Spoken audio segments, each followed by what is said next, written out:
Alloh bersin. Alloh bonus bersami, qatib qoladi boshingiz. 1 yil bemas, 2 yil bemas, tekkiz ishlang, el yurtni o'ylang. Hammadaqa bo'lmang. Va Alloh taolo sizga ham hammaga qilgan muomalasini qilmaydi.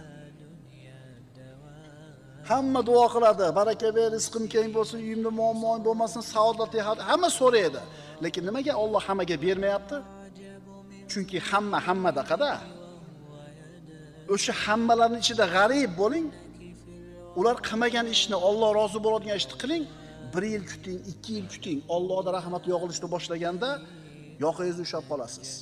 Allohning diniga fidokor bo'lishingizga yarasha Alloh taoloning rahmatiga ega bo'lasiz ikki dunyoda. Allohning diniga fidokorligingizlarga yarasha Alloh taoloning rahmatiga erishasiz ikki dunyoda ham. G'arib bo'lasizda, g'arib bo'lasiz.